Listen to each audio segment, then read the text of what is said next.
Hello everybody, I hope you all are doing great. I am Deepika from Learno Hub, एक ऐसा free learning platform जहां पर आप पढ़ सकते हैं physics, chemistry, maths, biology and SST absolutely for free only at learnohub.com।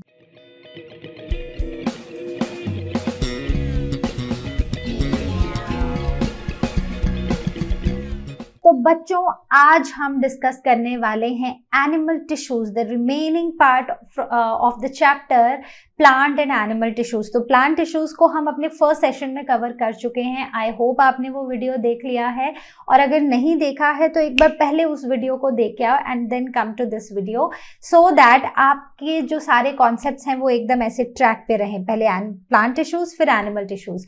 So without wasting much time, let's get started.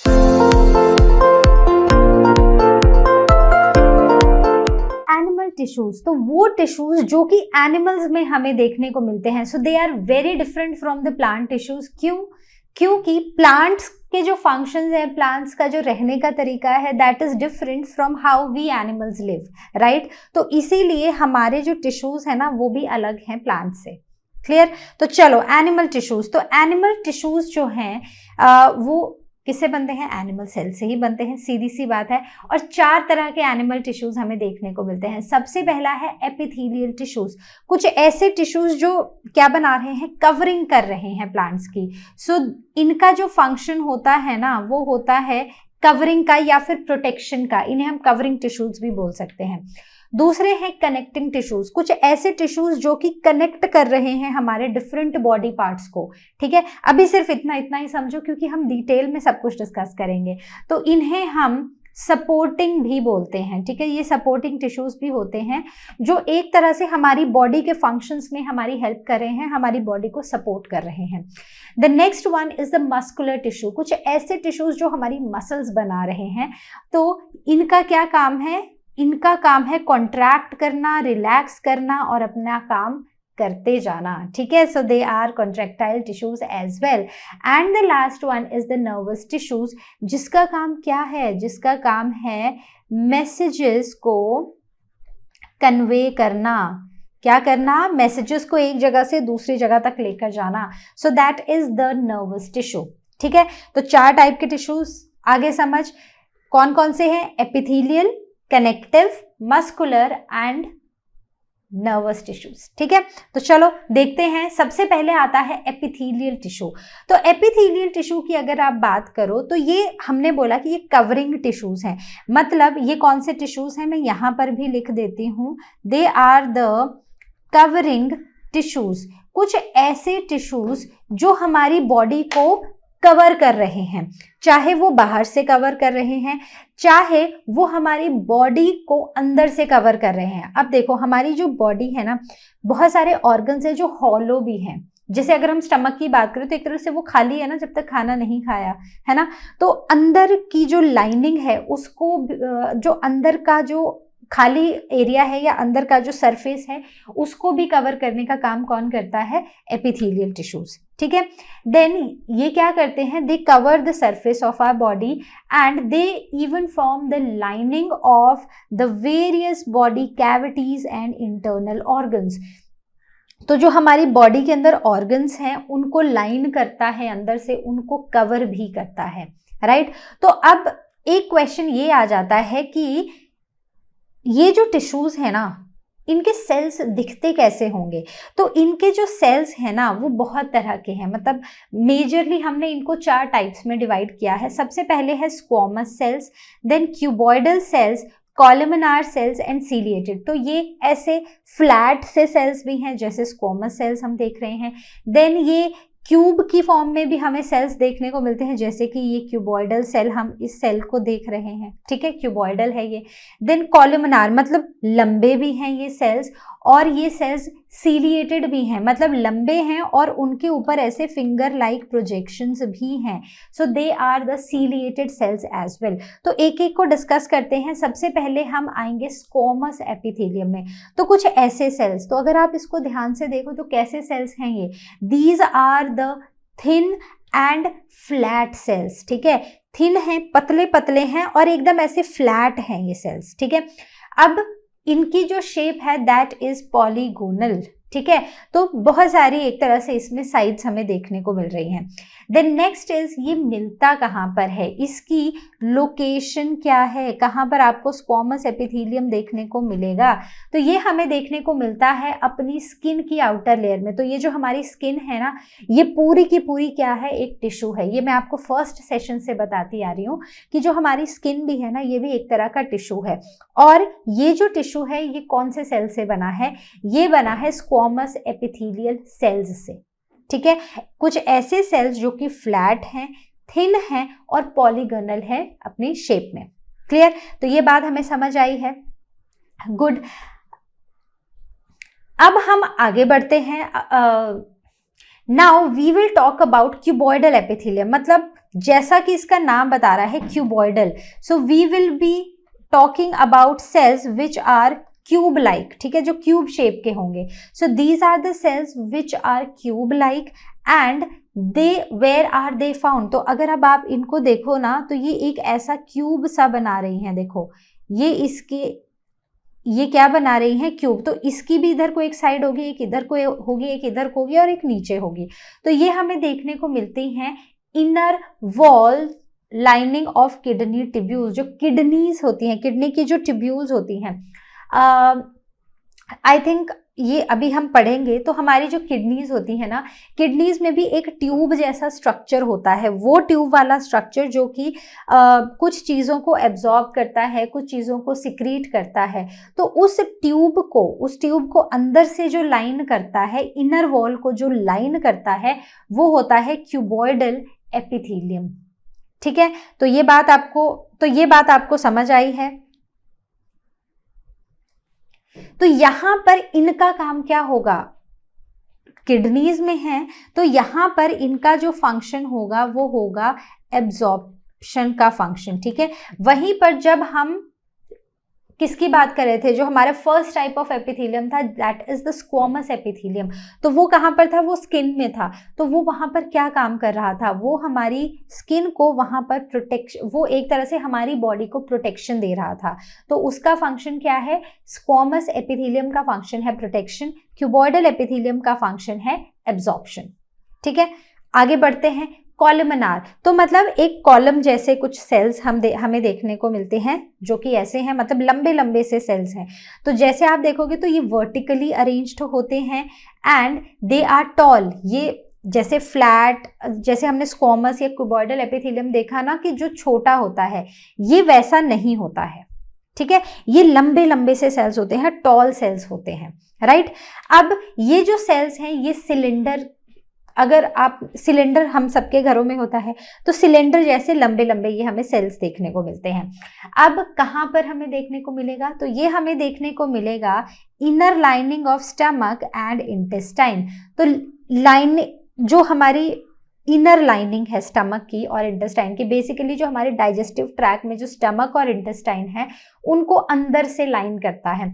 तो ये है डाइजेस्टिव सिस्टम। डाइजेस्टिव सिस्टम का क्या है, खाने को डाइजेस्ट करना। तो डाइजेस्ट किससे करेंगे, एंजाइम से करेंगे। तो एंजाइम कहाँ से आएगा, एंजाइम सिक्रीट होगा, राइट। तो यहाँ पर जो कॉलमनार एपिथेलियम है, इसका जो फंक्शन है दैट इज सिक्रीशन। तो इसका फंक्शन क्या हो गया, सिक्रीशन। जैसे कि स्क्वामस का फंक्शन क्या था, just recall with me, squamous का फंक्शन था प्रोटेक्शन क्योंकि वो स्किन पे था। Then comes the cuboidal epithelium, तो वो कहाँ पर थे, वो किडनी के ट्यूब्यूल्स में थे। तो उनका काम क्या है, सिक्रीशन, उनका काम है एब्जॉर्प्शन, ठीक है। जो भी बहुत सारी चीजें जो ब्लड ने ऐसे दे दी हैं कि भाई ये तो वेस्ट है, इनको ले जाओ, लेकिन वो फिर भी यूजफुल है, तो उनको एब्जॉर्ब करने का काम कौन करेगा, cuboidal epithelium. Then comes the columnar epithelium, जो हमारे डाइजेस्टिव ट्रैक्ट में स्टमक और इंटेस्टाइन को अंदर से लाइन कर रहा है। तो यहाँ पर क्या काम है इनका, सिक्रीशन, कुछ एंजाइम्स को, कुछ चीज़ों को सिक्रीट करना ताकि जो खाना है उसका प्रॉपर डाइजेशन हो सके। The next comes over here is ciliated. तो ऐसा ही है, इसका जो शेप है ना वो वैसा ही है जैसे हमारे कॉलमनार सेल्स हैं कि लंबे हैं, एक के साथ एक प्लेस किए गए हैं, सिलेंडर की फॉर्म में है। बस फर्क ये है कि यहाँ पर क्या है, इनके पास ये फिंगर लाइक प्रोजेक्शंस हैं विच आर सीलिया। तो ये कहाँ पर आपको देखने को मिलेंगे, ये आपको देखने को मिलते हैं विंड पाइप में या फिर ओविडक्ट में। ठीक है, तो अगर हम ओविडक्ट का ही एग्जाम्पल लेते हैं तो ओविडक्ट क्या होती है, oviduct is the fallopian tube. ये क्या होती है भाई, तो फीमेल के रिप्रोडक्टिव ट्रैक में, सो फीमेल रिप्रोडक्टिव ट्रैक में हमें ओविडक्ट देखने को मिलती है। तो if I draw it in short, it is something like this. ठीक है, कुछ ऐसा होता है, यहां पर ओवरीज होती हैं और ओवरीज से जब एक एग या फिर एक फीमेल गैमीट रिलीज होता है तो वो जाता है इनमें। So this tube like structure is oviduct, या फिर हम इसको फेलोपियन ट्यूब भी बुलाते हैं। तो यहाँ पर क्या है कि अब जब एग रिलीज होगा तो उस एग को क्या करना है, आगे आगे को मूव करना है। तो वो किसकी हेल्प से मूव होता है, वो मूव होता है इन सीलिया की हेल्प से।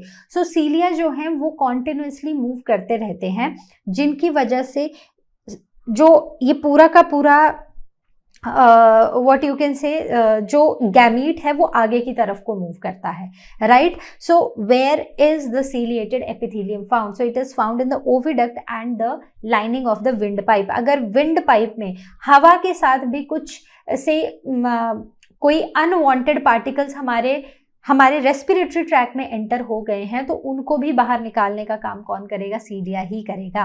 ठीक है, तो आई होप इतनी बात आपको समझ आई है। तो यहाँ पर अगर मैं आपसे पूछूं कि जो सीलिएटेड एपिथेलियम है उसका क्या फंक्शन होगा, तो उसका फंक्शन कहीं ना कहीं चीजों को मूव कराना है, मूवमेंट है।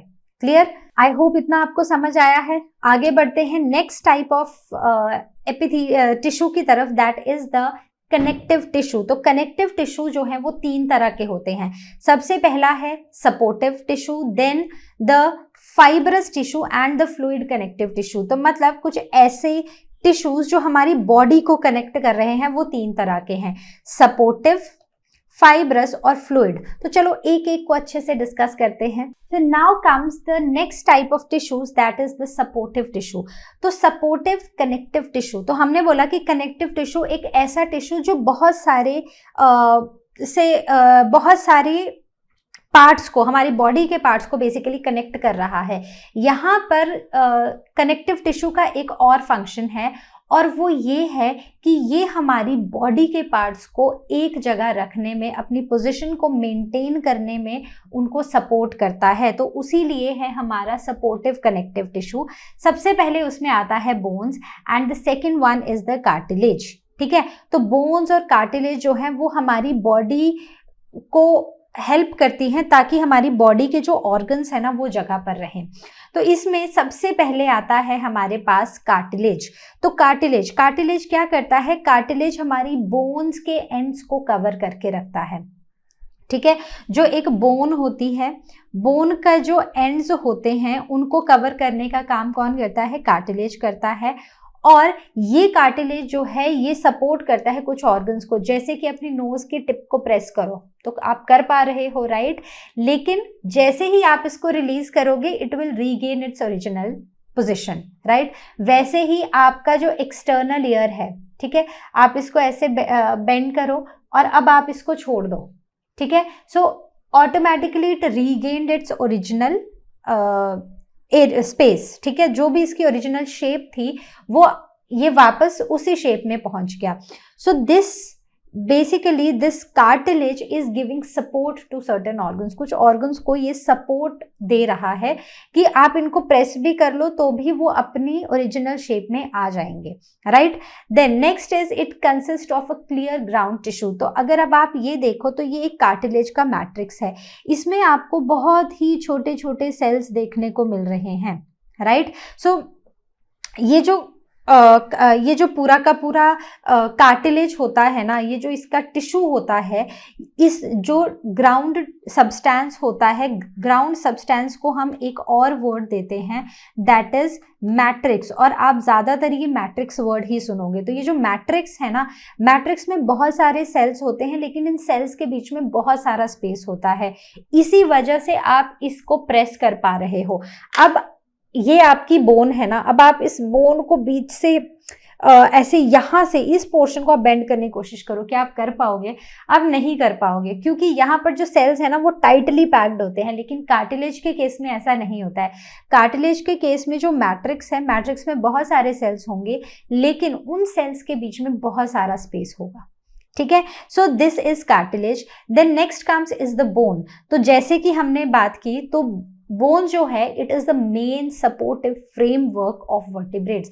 तो हमारी जो बॉडी है ना, हमारी बॉडी का जो मेन सपोर्ट है ना, कैसे हम लोग वॉक कर पा रहे हैं, क्यों हम लोग मूव कर पा रहे हैं, क्यों हम अच्छे से खड़े रह पा रहे हैं, क्यों हमारा जो एक स्ट्रक्चर है, मतलब अब अगर आप देखो ना तो सारे ह्यूमन बींग्स ऑलमोस्ट ऐसे, जो बेसिक आउटलाइन है ना वो ऐसी ही है, सबकी एक जैसी ही है। ठीक है, जैसे आप हो वैसे ही मैं हूं, वैसे ही हमारे पेरेंट्स हैं, वैसे ही हमारे फ्रेंड्स हैं, सब लोगों का जो बेसिक फ्रेमवर्क है वो एक ही है। So this is all because of the bones. ठीक है, ये सब कुछ इसलिए है क्योंकि बोन्स हैं हमारी बॉडी में जो हमें ऐसा बनाती हैं और हमारे इंटरनल स्ट्रक्चर्स को भी सपोर्ट करती हैं। द नेक्स्ट इज, यहाँ पर जो सेल्स हैं वो आपको देखने को मिलते हैं एक हार्ड मैट्रिक्स में। क्यों? क्योंकि यहाँ पर जो सेल्स होते हैं ना उनके बीच में कोई भी स्पेसेस नहीं होते हैं। जैसे अभी हमने बात किया कार्टिलेज के बारे में, तो मैट्रिक्स है, ठीक है, वहां पर बहुत सारे सेल्स हैं, लेकिन सेल्स बहुत दूर दूर हैं, उनके बीच में काफी सारा स्पेस है। लेकिन in case of bones the matrix is very hard, और ये जो मैट्रिक्स है ये बनी होती है कैल्शियम और फॉस्फोरस की। ठीक है, calcium and phosphorus salts. So C A is calcium and P is phosphorus. तो इस कैल्शियम और फॉस्फोरस सॉल्ट से बनी होती हैं ये हमारी हार्ड मैट्रिक्स। ठीक है, अब ये जो मैट्रिक्स है ना, it is deposited in the form of concentric layers around the central canal. तो अब आप यहाँ पर देखो, ये बीच में आपको ये एक ऐसा राउंड सा स्ट्रक्चर देखने को मिल रहा है। ठीक है, तो इस राउंड से स्ट्रक्चर को हम बुलाते हैं सेंट्रल कैनाल। ये है सेंट्रल कैनाल। अब ये जो सेंट्रल कैनाल है, अब आप इसके आसपास देखो तो आपको ऐसे, यहाँ पर देखो, चलो ये ऐसे आपको कंसेंट्रिक लेयर्स दिखाई देंगी, एक के बाद एक आपको ऐसे लेयर्स में आपको ऐसे राउंड राउंड आपको लेयर्स दिखाई दे रही हैं। तो ये जो मैट्रिक्स है ना, ये इस फॉर्म में डिपॉजिट होती है inside the bones.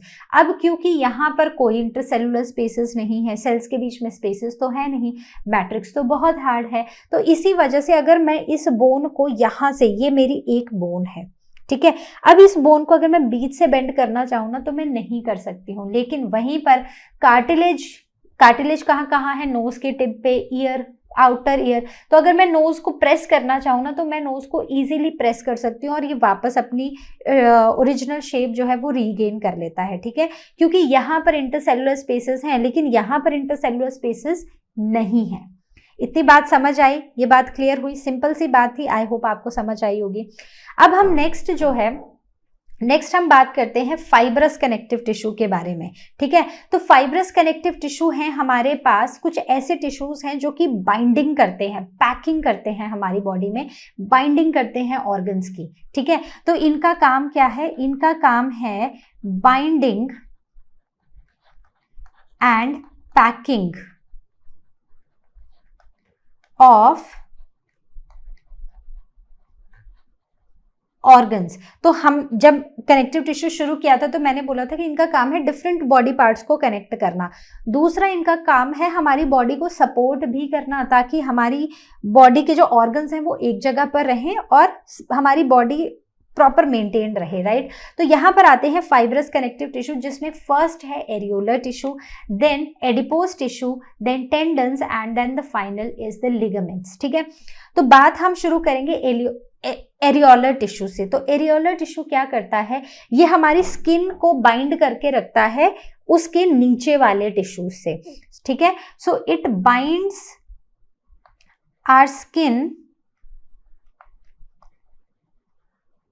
it binds skin with underlying tissue, right. तो ये हो गया हमारा एरियोलर टिश्यू। दूसरा आ जाता है हमारा एडिपोज टिश्यू। तो एडिपोज टिश्यू को हम फैट टिश्यू भी बुलाते हैं, ठीक है। तो एडिपोज और फैट, ठीक है, adipose is the fat tissue. तो ये इसके अंदर it contains certain cells which are filled with fat globules, ठीक है। सो सेल्स में क्या होता है, cells have fats in them, ठीक है। The next comes is the tendons and the ligaments. तो देखो टेंडन्स और लिगामेंट्स, टेंडन्स वो होते हैं जो कि एक मसल को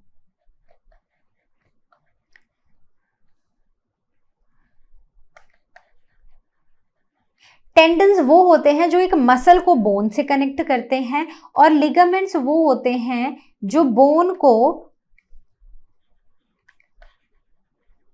बोन से कनेक्ट करते हैं, ठीक है। So tendons muscle to bone and ligaments bone to bone. ये मैंने इसलिए लिखा है क्योंकि बहुत सारे बच्चों से अगर डिफरेंस पूछा जाए टेंडन्स और लिगामेंट्स में तो वो कंफ्यूज हो जाते हैं, तो इसलिए मैंने muscle to bone and bone to bone, ठीक है। सो हम बुलाते कैसे, हम लिगामेंट्स एंड टेंडन्स बहुत कम बोलते हैं, we say tendons and ligaments. तो tendons muscle to bone and ligaments bone to bone, ठीक है।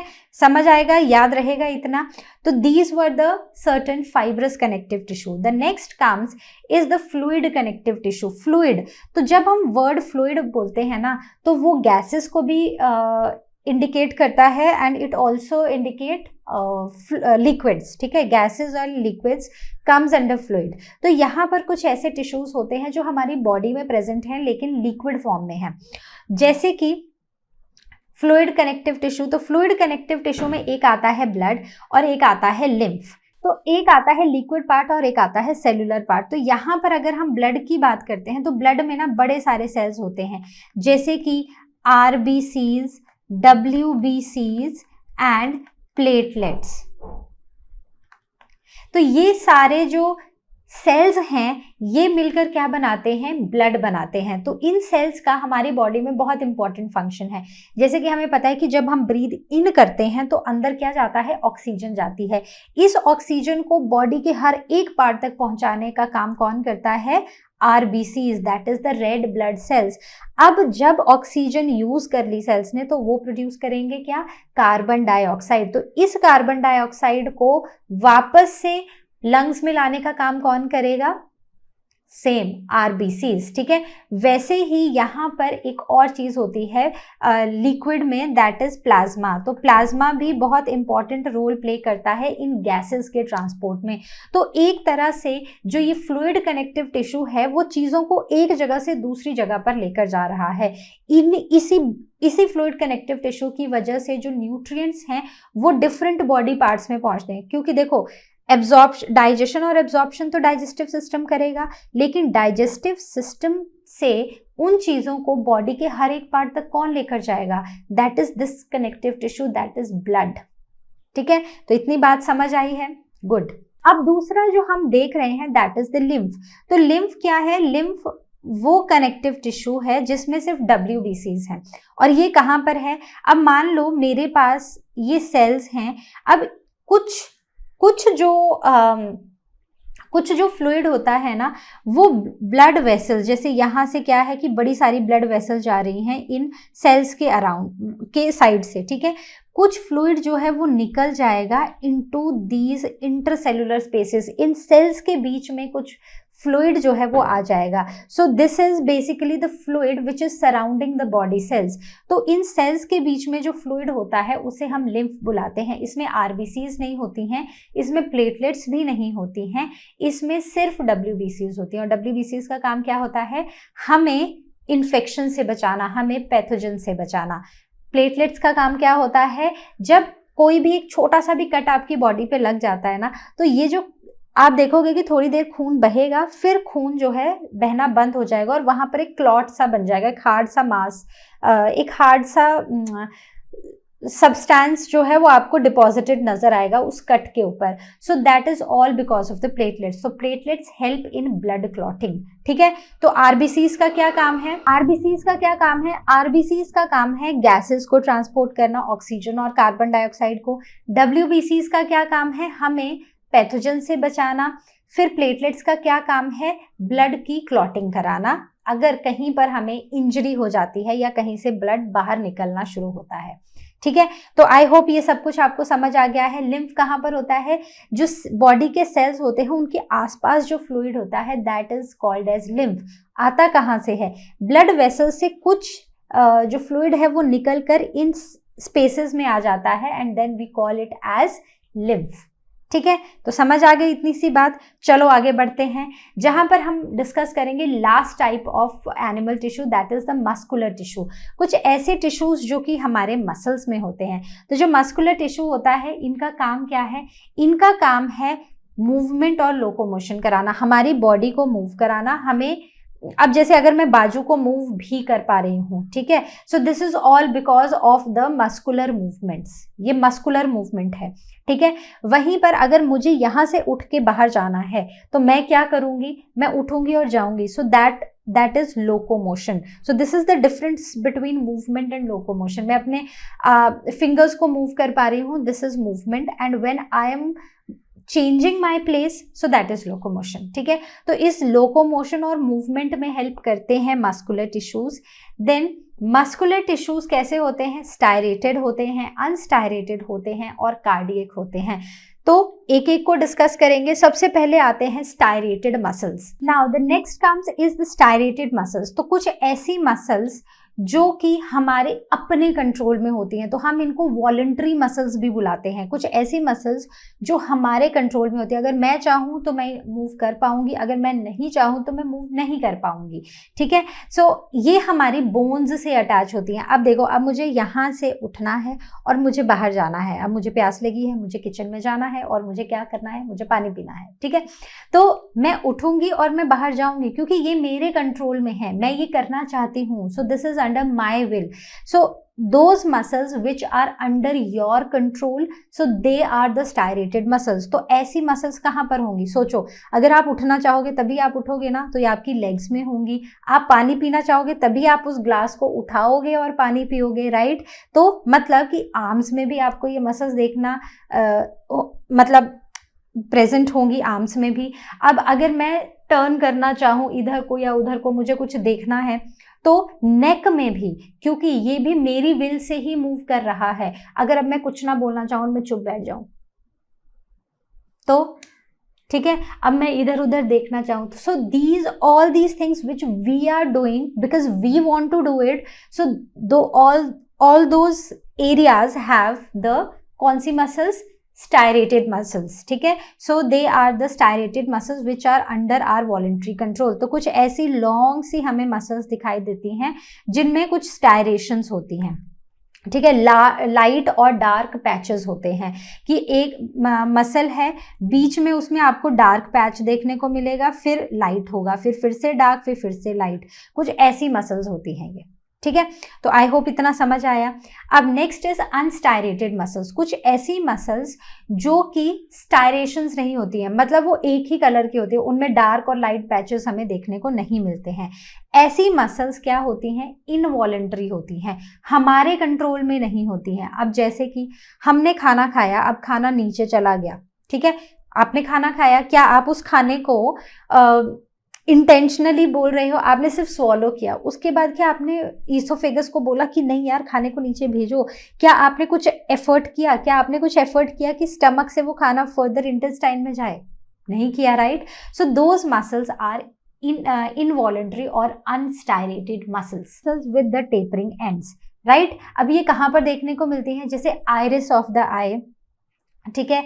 फिर आपके ईसोफेगस में भी अनस्टायरेटेड मसल्स होती है, मतलब वो सारी जगह ढूंढ लो जहां पर आप कोई एफर्ट नहीं डाल रहे हो, वहां पर अनस्टायरेटेड मसल्स होती है।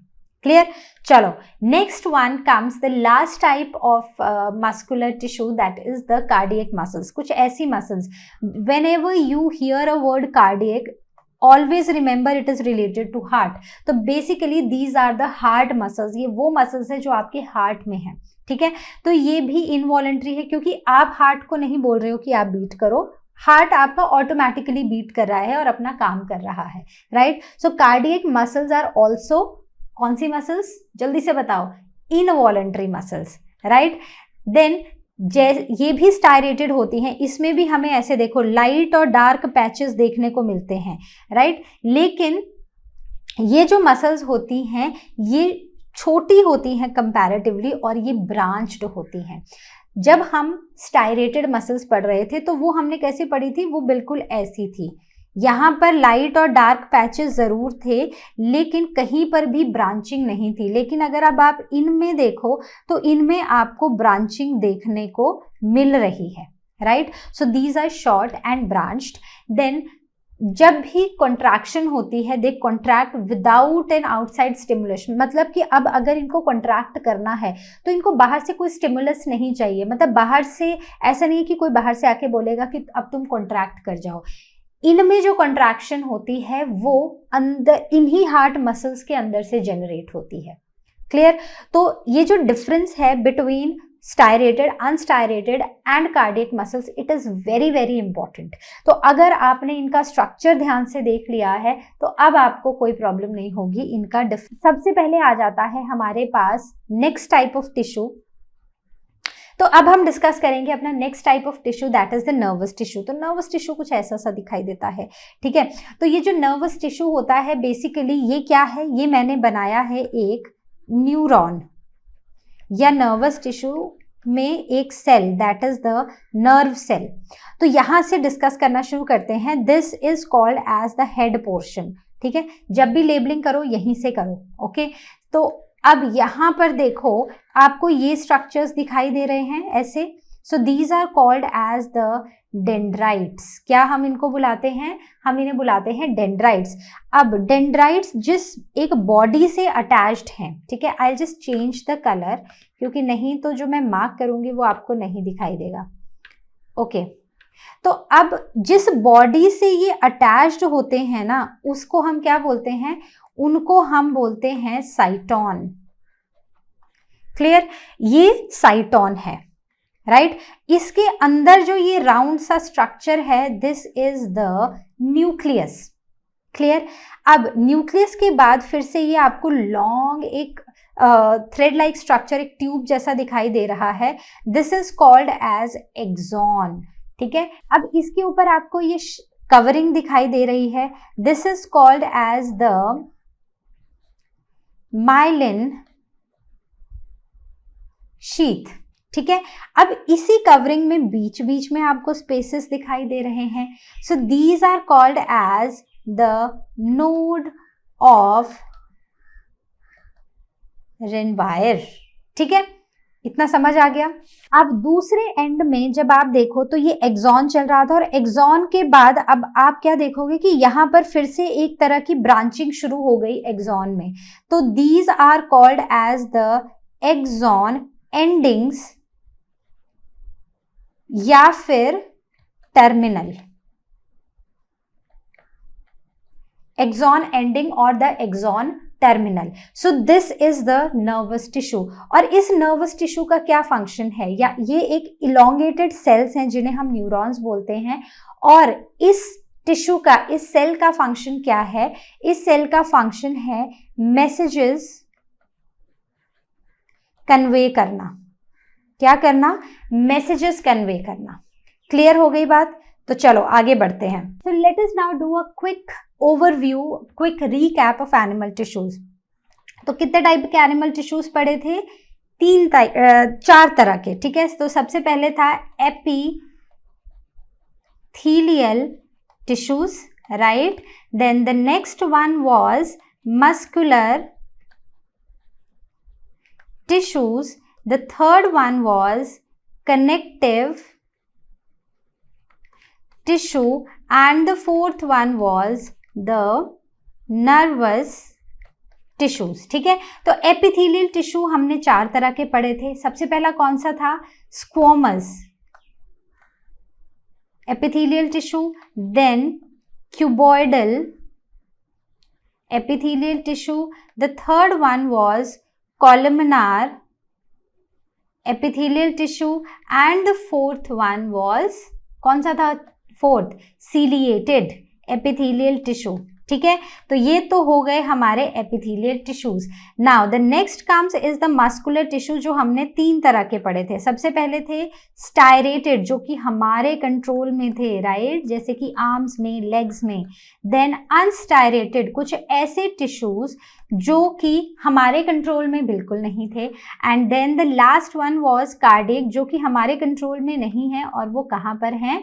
हार्ट में है, हार्ट वाले मसल्स। ठीक है, the next comes is the connective tissue. तो कनेक्टिव टिश्यू हमने 3 तरह के पढ़े हैं। सबसे पहले हमने पढ़े हैं फाइब्रस कनेक्टिव टिश्यू, देन हमने पढ़े हैं सपोर्टिव कनेक्टिव टिश्यू, और जो लास्ट है वो हमने पढ़ा है फ्लूइड कनेक्टिव टिश्यू। तो देखो, फ्लूइड में तो सीधा सा है, हमने कौन कौन से पढ़े हैं? Blood and lymph. ठीक है, सपोर्टिव में हमने पढ़े हैं बोन एंड कार्टिलेज, राइट। और फाइब्रस में हमने कौन कौन से पढ़े थे? 4 तरह के पढ़े थे, याद करो। सबसे पहले था areolar tissue, then there was adipose tissue, जिसे हमने फैट टिश्यू भी बुलाया था।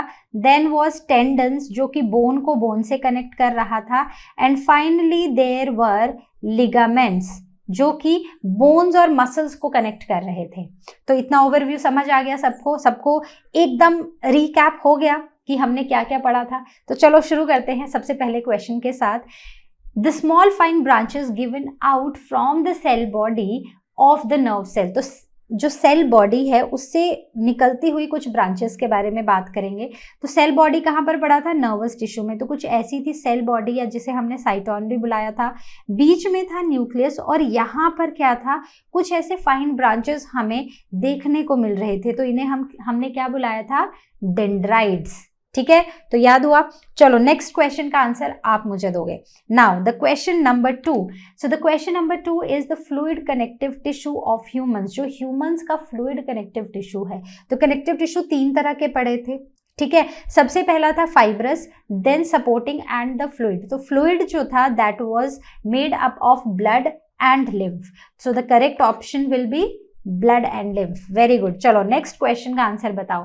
Match the columns. तो fibrous connective tissue, fibrous connective tissue कहाँ पर पढ़ा था? सोचो, हमने पढ़ा था फाइब्रस कनेक्टिव टिश्यू, तो उसमें हमने क्या पढ़ा था? एरियोलर टिश्यू पढ़ा था। देन क्या पढ़ा था? Adipose tissue, then tendons and ligaments. तो इसमें से कुछ ऐसा है, ब्लड, कार्टिलेज, तो areolar tissue, yes, so this will be the fibrous connective tissue.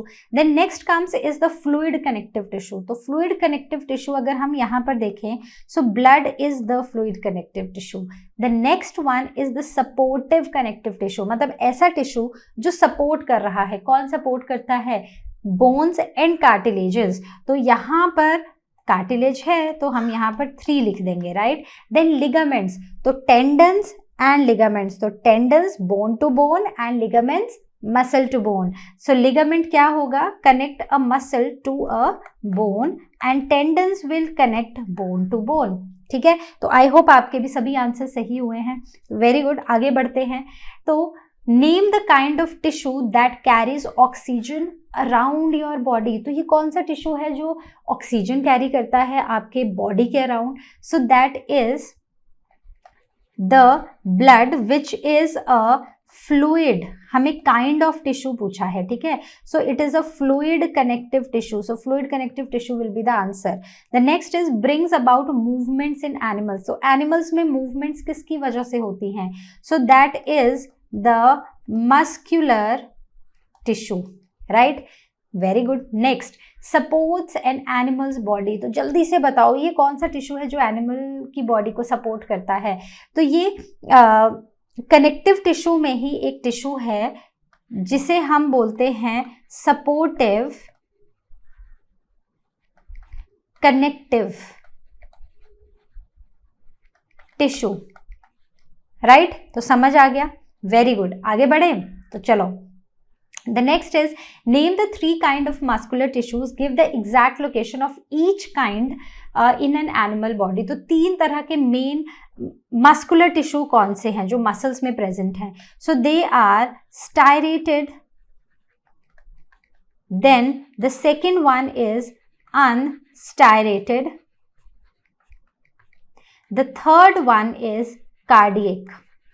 ठीक है, तो मैंने बोला था कि जहां पर भी आप वर्ड कार्डियक देखो तो सीधी सी बात है, कहां पर? हार्ट की बात कर रहे हैं। तो ये जो टिश्यूज हैं ये हार्ट की वॉल्स में होते हैं। अगर हम स्टायरेटेड मसल्स की बात करें तो ये हमें लिम्स में, आर्म्स में, लेग्स में देखने को मिलते हैं। वहीं पर अगर हम अनस्टायरेटेड की बात करें तो ये हमें ईसोफेगस में देखने को मिलते हैं। ठीक है, तो कोई भी एक एक लोकेशन आप यहाँ पर लिख सकते हो, जो भी आपको याद हो, right? So this was all about from our chapter plant and animal tissues। तो I hope जितना भी हमने डिस्कस किया है वो आपको हुआ होगा एकदम क्रिस्टल क्लियर। तो अब आपको क्या करना है, आपको इस चैप्टर को थरो रीड भी करना है अपनी बुक से, और उसके बाद आपको DPPs आंसर करने हैं जो learnohub.com पे आपको मिलेंगे। आपको ऑनलाइन टेस्ट करना है, और अगर आपको लगता है कि लास्ट में एक रिवीजन तो और बनता है तो रिवाइज नोट्स भी आप जाके देख सकते हो, ताकि आपका जो चैप्टर है वो एग्जाम के लिए एकदम सुपर डुपर रेडी हो जाए, राइट? सो अब मैं मिलूंगी आपको अपने नेक्स्ट सेशन में, और तब तक जैसा कि आप जानते हैं लर्नो हब फ्री है पर बेस्ट है।